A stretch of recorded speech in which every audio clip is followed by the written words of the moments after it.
गुरुर्मूला क्रिया सर्वा लोके अस्मिन् कुलनायके तस्मात् सेव्यं गुरु नित्य अर्थ भक्ति संजीवितम् मोह निशातम देख विषेक अखंड तिमारुए सुखधामी पूर्ण प्रकाश भयो उर्मे हिमद्वैत गयो लखी किललामी सद्गुण कुंज खिले मन मानस कर्मलूक दुरे भोगामी आत्म रूप विराज रहे गुरुदेव को बारंबार गुरुदेव को बारंबार नमामि।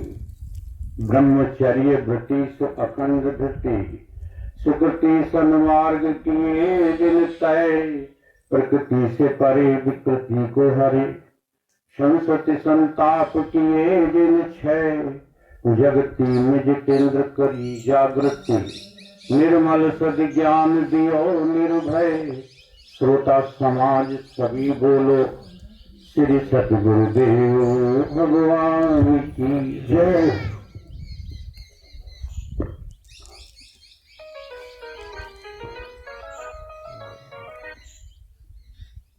आज सत्संग का तीसरा दिवस है। इस त्रिदिवसीय सत्संग का उपसंहार और उपसंहार के दिन आखिरी बात बतानी चाहिए, बोलनी चाहिए, तो उसको जरूर बोलूंगा। लेकिन उससे पहले हमें अपनी दुर्दशा पे एक कहानी याद आ गई। वो ज्ञानेंद्र ने थोड़ा इशारा किया था, मुझे पूरी कहानी याद आ गई। पहले मैं वो जरूर सुनाऊंगा। यहां हम लोग ऐसे ही नहीं आ जाते। बहुत बड़ा सौभाग्य होता है तब हम यहां आ पाते हैं। लेकर विदाई हिंद से इंसाफ जन्नत को गए। जनता की सेवा के लिए 3 बेटे रह गए। सबसे बड़े रिश्वत अली, दूजे सिफारस खान है। तीजे खुशामद बेग की क्या अनोखी शान है। गर नौकरी लगती नहीं तो जा मिल सिफारस खान से, रिश्वत अली को साथ ले कि फिर कर हुकूमत शान से। कत्ल के भी केस में रिश्वत अली की जीत है। सख्त हाकिम मोम हो गाता उसी के गीत है। रिश्वत, खुशामद और सिफारस ये तीनों जगत के नाथ हैं और भाग्यशाली हैं वही सब जिनके ये तीनों साथ हैं। है सच्ची बात, बिल्कुल झूठ बात, तो बिल्कुल ना समझी की बात है। लेकिन ये बातें हमें सच्ची लगती हैं। क्यों? क्योंकि हम दुर्भाग्यशाली हैं। भाग्यशाली लोग क्या बात सच्ची मानते हैं, जो हमारे स्वामी जी सुना चुके हैं परसों क्या कल। दलदमम त्रयमेव देवानुग्रह हेतु का मनुष्यत्वम मनुष्यत्वम महापुरुष संश्रया। बड़े भाग्य तो उनके हैं जिन्हें मनुष्य का शरीर मिल गया। बड़े भाग्य तो उनके हैं जो संस्कारित घर में जो है उत्पन्न हो गए। बड़े भाग्य तो उनके हैं जिनको सत्संगत मिल गई। और सबसे बड़ा भाग्य है पाये बुद्ध सत्संगा बिना ही प्रयास होए भाव। अगर ये भाग्य तुम्हारा तुम्हें नहीं मिला है तो तुम इस स्थान पे आने के काबिल हो नहीं, मजबूरी है आपकी। इस पर एक कहानी है तो झूठी लेकिन है बड़ी सार गर्भित। एक लकड़हारा जो है लकड़ी बीन रहा था।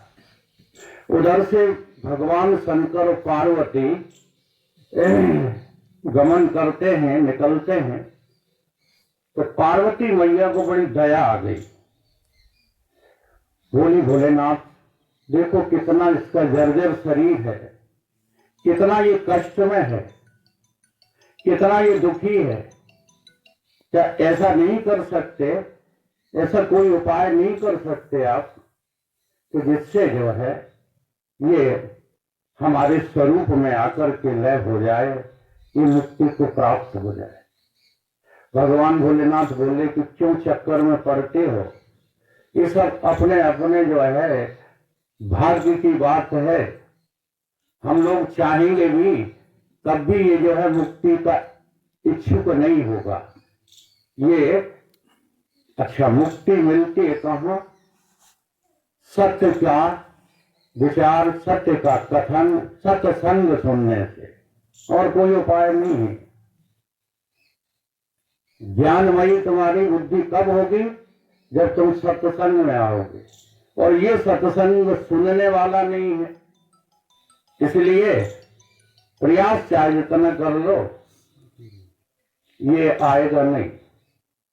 फिर भी पार्वती मैया ने कही कि नहीं, करो, प्रयास करो।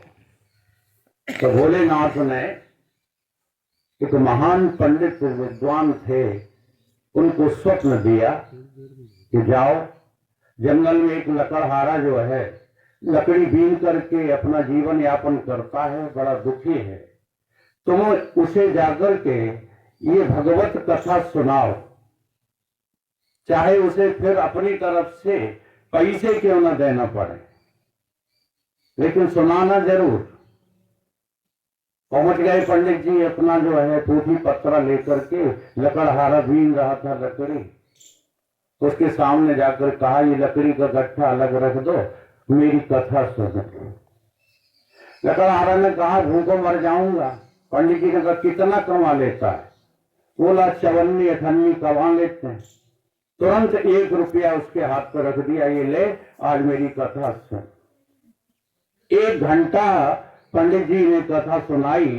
लकड़हारा बेचारा बेचैन हो गया, पर मजबूरी 1 रुपए का लालच, सुनता रहा। घर पहुंचा, लकड़हारनी से कहा कि आज तो बिना परिश्रम के हमको जो है आमदनी हुई। कितनी हुई? दुगनी आमदनी हुई, बिना परिश्रम के। जब रुपया दिया तो दूसरे दिन जब लकड़ी बीनने चला तो लकड़हारिनी ने कहा कि आज भी तुम वही काम करना जिससे ये बिना मेहनत के जो है, और एक राय दे दी। हाँ, क्योंकि घरवाली से ज्यादा, धर्म पत्नी से ज्यादा कोई मानता नहीं कि कोई और बड़ा गुरु होगा। सबसे बड़ा गुरु आजकल धर्म पत्नी ही हो गई। बुरा नहीं माने माताएं, ये सत्य बात नहीं है, लेकिन समाज के आंकड़े बताते हैं। बात तो सत्य है नहीं, क्योंकि गुरु गुरु ही होते हैं, सदगुरु के समान तो दूसरा कोई होता ही नहीं। तो आज तुम 2 रुपए मांगना। लकड़हारे ने कहा 2 रुपए तो मैं मांगूंगा, और उसमें ज्यादा समय तो कोई सुन लेना, आमदनी तो बढ़ेगी। तो यही हुआ। दूसरे दिन लकड़ी बीनने गया तो लकड़हारे ने कहा मैं 2 रुपए लूंगा तो कथा सुनूंगा। पंडित जी ने कहा बिल्कुल दूंगा 2 रुपए, और सुनाने लगे तो आज उन्होंने समय 2 घंटे कर दिया।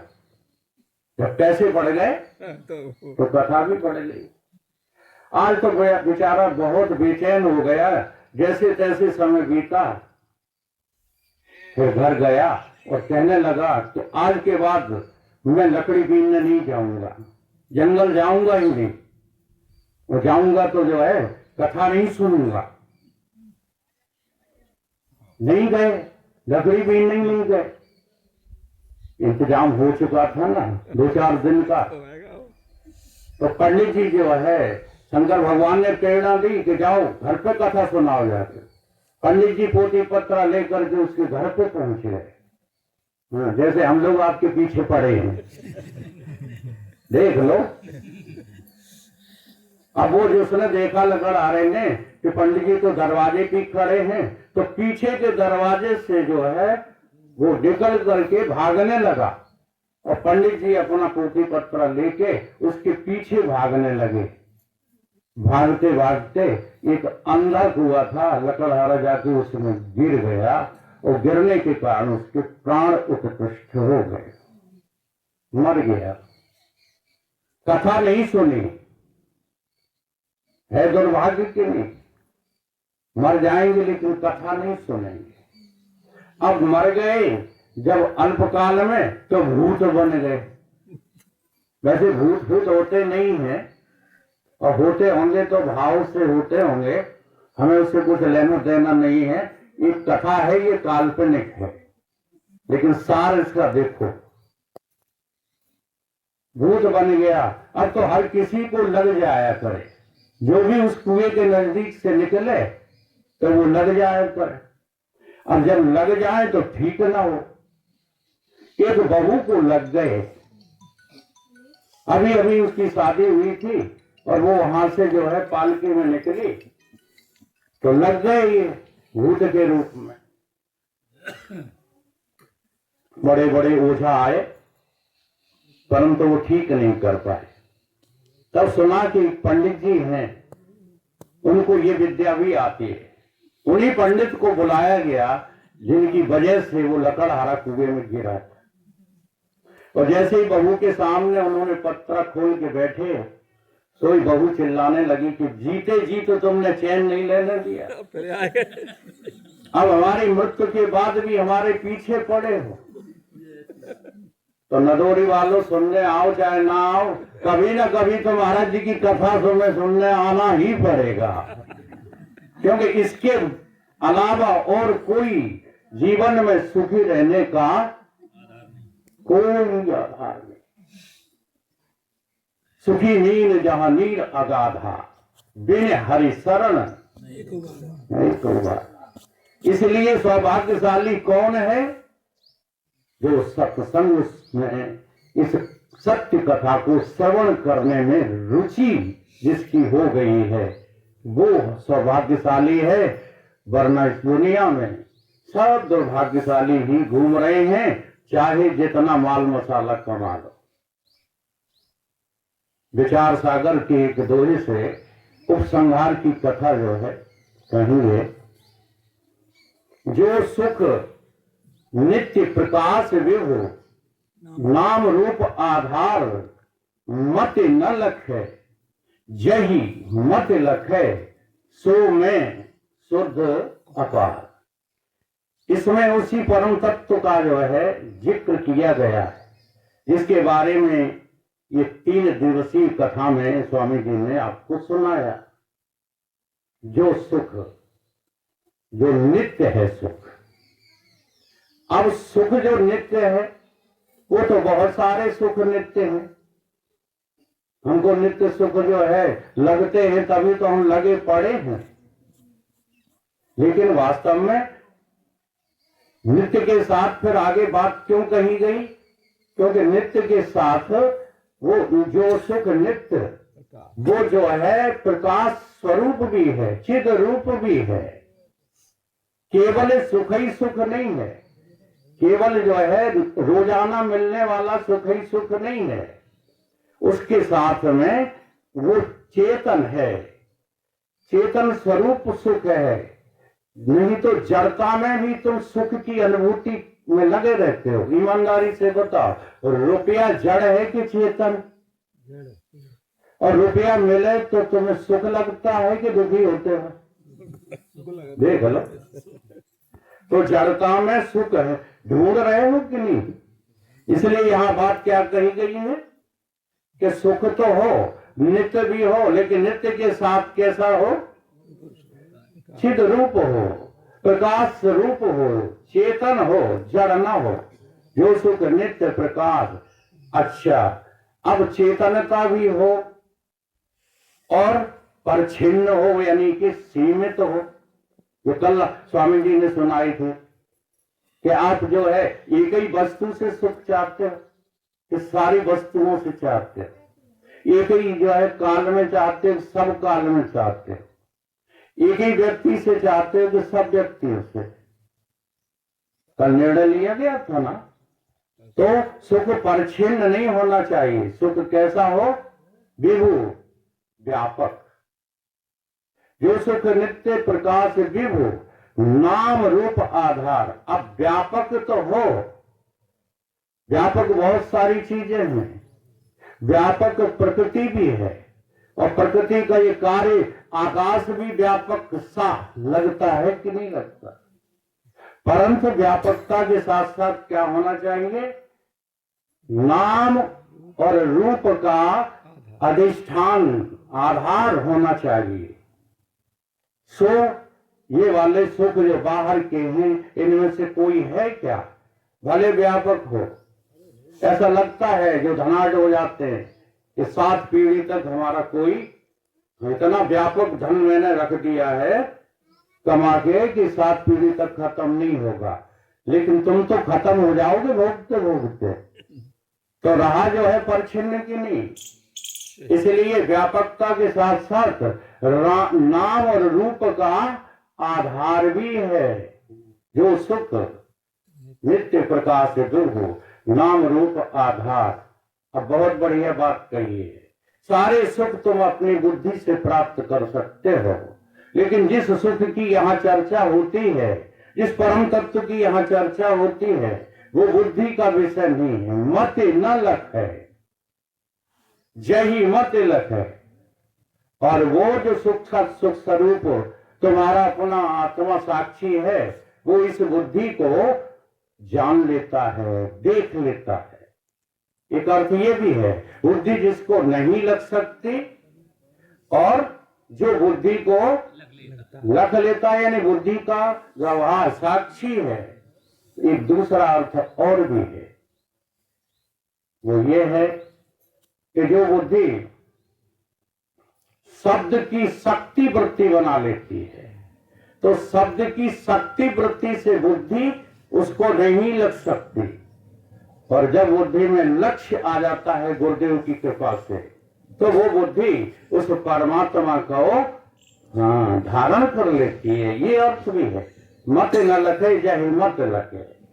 तो लक्ष्य क्या होता है, थोड़ी सी चर्चा इस पर करेंगे। तो हमारे गुरुदेव दृष्टांत देते थे कि एक जो है व्यक्ति जब मरणासन स्थिति में आ गया, तो मरते हुए जो है उसने एक लेख लिखा, जिसे कहते हैं अपन लोग वसीयत नामा। जिसे अपन लोग जो है क्या कहते हैं, वसीयत नामा। तो उन्होंने लिखा कि चैत्र की रामनवमी समय 4 बजे मंदिर के गुम्बज में 1000 असरफियां रख दी हैं, उनको प्राप्त कर लेना। और शरीर छोड़ गए। जब उनके लड़के के ऊपर आर्थिक संकट पड़ा, तो उसने वो लेख पढ़ा। और जब पढ़ा तो उनकी बुद्धि में उस शब्द की शक्ति ने प्रवेश कर लिया। यानी शब्द की शक्ति के प्रति हम इतने आकृष्ट हैं कि आज हम संतों को नहीं सुन पा रहे, नेताओं को खूब सुनते हैं, व्यभिचारियों को खूब सुनते हैं, इधर उधर के जो है लोगों को खूब सुनते हैं, बड़ा प्रेम से सुनते हैं, लेकिन संतों को सुनने में कोई रुचि नहीं है। बात क्या है? बात यही है कि हमारी बुद्धि शब्द की शक्ति को केवल पकड़ पाती है। जैसे इसने पकड़ी, इसने क्या पढ़ा, मंदिर के गुम्बज में चैत्र की रामनवमी समय 4 बजे। चैत्र की रामनवमी, ऐसा लगता है लोगों को जैसे चैत्र की रामनवमी बहुत बड़ा शुभ मुहूर्त हमारे पिताजी जानते होंगे, इसलिए लिख गए। तो वो शब्द की शक्ति ने उसको खींचा, मंदिर जाके तोड़वा दिया, लेकिन गुम्बज में कुछ भी नहीं मिला, था ही नहीं कुछ। तो बड़ा परेशान और जो है कहने लगा कि हमारे पिताजी तो बहुत ही मिथ्या कथन करने वाले थे, झूठ बोलने वाले थे, ऐसा मिथ्या कथन लिख करके रख गए। तब तक गुरुदेव का आगमन हुआ, जो उनके पिता के और उनके गुरु थे। गुरु ने कहा क्या बात है कि ये लेख देखो, ये झूठा लिख करके रख गए। गुरुदेव ने जब पढ़ा तो कहा झूठ नहीं है, ये तो सत्य प्रतिशत सत्य है। अब अगली जो है चैत रामनवमी का इंतजार करो। जब चैत की रामनवमी आई तो गुरुजी सुबह ही आ गए, बोल गए थे कि मंदिर जैसा का तैसा बनवा देना, चलो लेकर के फावड़ा, मैं तुम्हें दिलाता हूं सरफियां। चैत की रामनवमी है, ठीक है, समय के 4 बज गए हैं और मंदिर के पास पहुंचे तो ये जो 2 शब्द थे ये लक्षणा वृत्ति से गुरुदेव ने पकड़ लिए।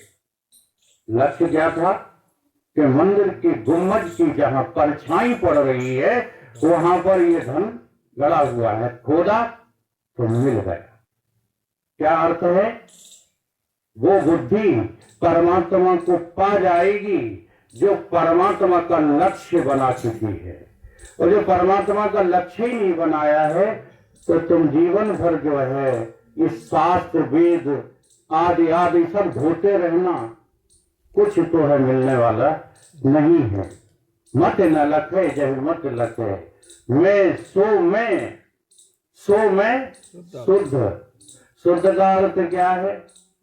जिसमें जो है माया की मिश्रण न हो, जो माया से परे हो, माया रहित हो, शुद्ध, अपार। अपार का तात्पर्य क्या है? जो देश से काल से वस्तु आदि की परिच्छेदन से रहित है, देश काल वस्तु आदि से रहित है, ऐसा तत्व सुख स्वरूप आत्मा सो हम, सो कोई और नहीं है, सो हम स्मृति वृत्ति अखंडा दीप शिखा सोई परम प्रचंडा। वो कोई और नहीं है, वो हम ही हैं।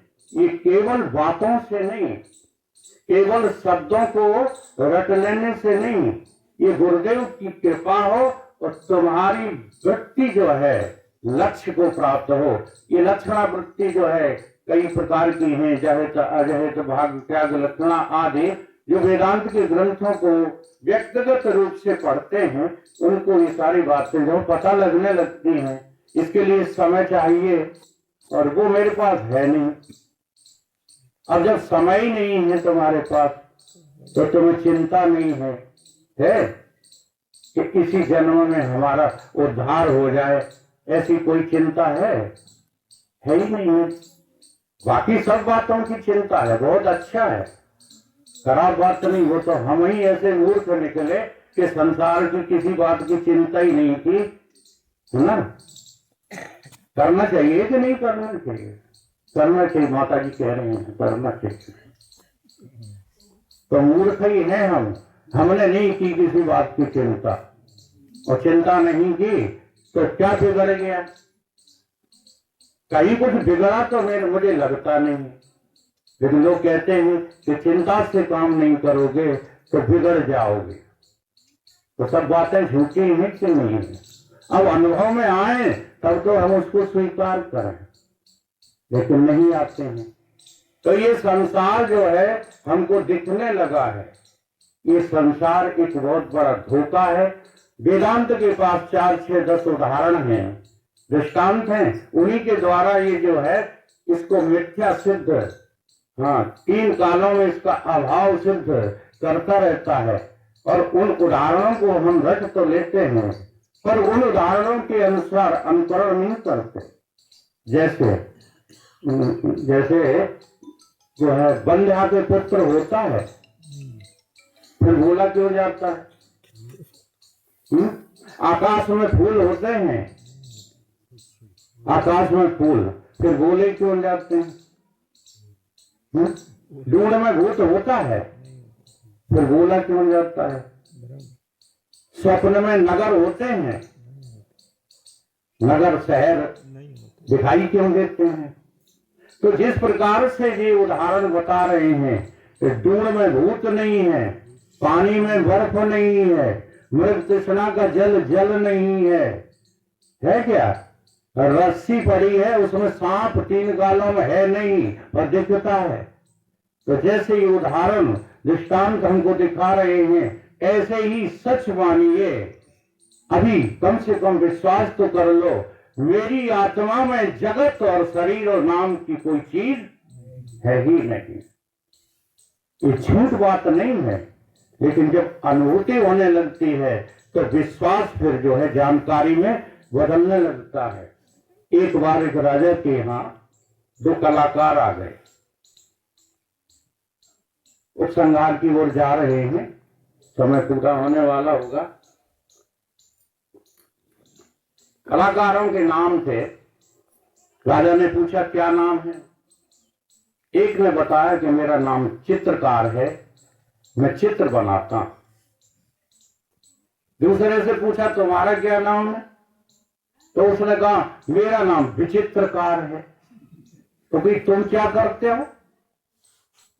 बोला ये तो मैं तो दिखाऊंगा करके, बताऊंगा नहीं मैं क्या करता हूं। चित्रकार ने कहा मैं तो चित्र बनाता हूं। तो दोनों को राजा ने अवसर दिया और एक एक दीवाल दे दी। जैसे ये दीवाल है सामने सफेद सफेद, ऐसे ही अगल बगल में दो दीवालें बनी थी, तो दोनों को दीवाल दे दी। अपनी अपनी कलाकारी इन दीवालों पर दिखाओ, क्योंकि पूर्व काल में कागज का अभाव होगा, कुछ कारण होगा। तो चित्रकार ने तो सारी रात चित्रकारी की, बहुत अच्छे अच्छे चित्र बनाए। सुबह हुई, लेकिन जो विचित्रकार था, जिसने अपना नाम विचित्रकार बताया था, उसने अपनी दीवार को केवल घिसा, एक चिकने पत्थर के द्वारा, जिसको अपन क्या बोलते हैं, घिसा जाता है, रेखमाल। रेखमाल से जो है पूरी दीवार घिस डाली, सारी रात घिसाई में ही निकाल दी और उन्होंने कुछ नहीं किया। और इसने बहुत मेहनत की, बहुत परिश्रम से बहुत अच्छे अच्छे चित्र बनाए। राजा आया, बीच में पर्दा डाल दिया था। राजा आया, चित्रकार के चित्रों को देखकर बहुत प्रशंसा की कि वाह आपने तो कमाल कर दिया, ऐसी चित्रकारी तो मैंने आज तक नहीं देखी। अब जरा इसको देखता हूं, इसने विचित्रकार ने क्या किया। तो राजा ने कहा बताओ तुमने क्या किया? कि महाराज पर्दा तो हटने दो, हम कुछ करते वरते नहीं है, हम तो पर्दा हटाते हैं, इस पर्दे को हटाओ। और जैसे ही पर्दा हटाया गया, सारे चित्र उसकी दीवार पर आकर दिखाई देने लगे। किसकी? विचित्रकारी। हाँ, तो हमारे गुरुदेव, हमारे संत जन, ये कौन है? विचित्रकार हैं।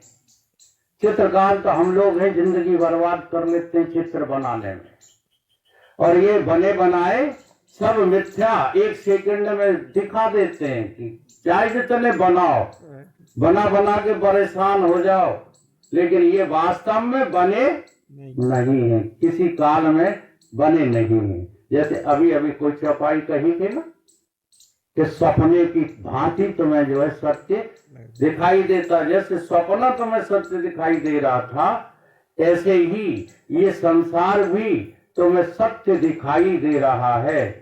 अब कहते हैं कि सपने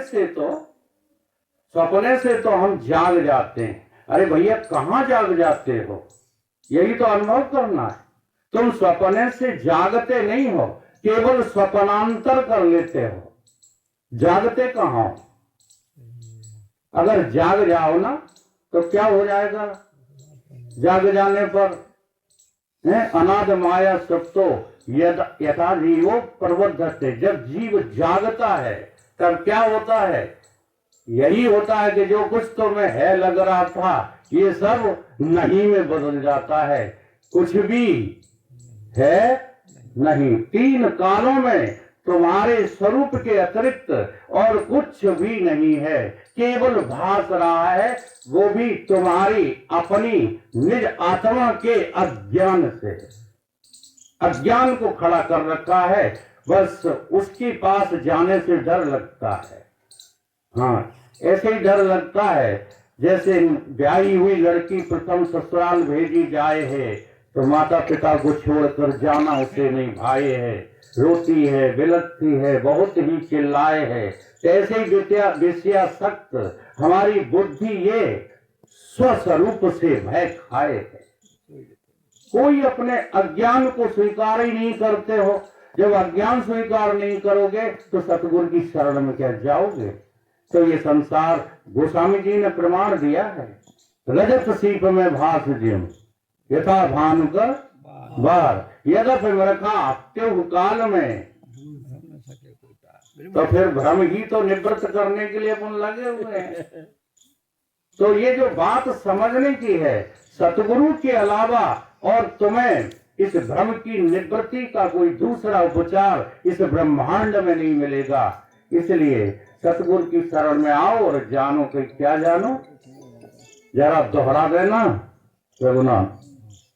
ना कुछ हुआ है न कुछ हो रहा है, तुम्हें सिर्फ होने का भ्रम हो रहा है। ना कुछ हुआ है न कुछ हो रहा है, तुम्हें सिर्फ होने का भ्रम हो रहा है। ना कुछ हुआ है न कुछ हो रहा है, तुम्हें सिर्फ होने का भ्रम हो रहा है। ना कुछ हुआ है न कुछ हो रहा है, तुम्हें सिर्फ होने का भ्रम हो रहा है। नजर आया मेरी नजर का नजारा, नजर आया मेरी नजर का नजारा, यथा स्वप्न बत है ये संसार सारा।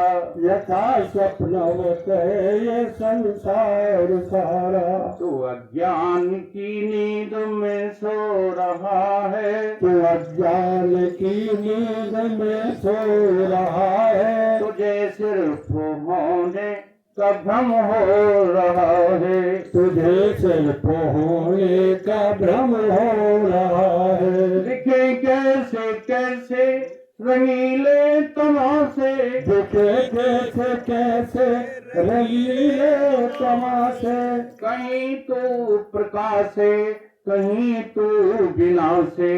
कहीं तो प्रकाश है कहीं तो विनाश है। कहीं हंस रहा है कहीं रो रहा है, कहीं हंस रहा है कहीं रो रहा है। तुझे सिर्फ होने का भ्रम हो रहा है। तुझे सिर्फ होने का भ्रम हो रहा है। ये झटका गुरु ज्ञान देकर उठाया, ये झटका गुरु ज्ञान देकर उठाया।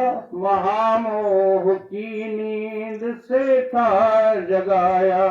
महामोह की नींद से है जगाया। तो फिर भी मनोराज्य में खो रहा है, तो फिर भी मनोराज्य में खो रहा है। तुझे सिर्फ होने का भ्रम हो रहा है। तुझे सिर्फ होने का भ्रम हो रहा है।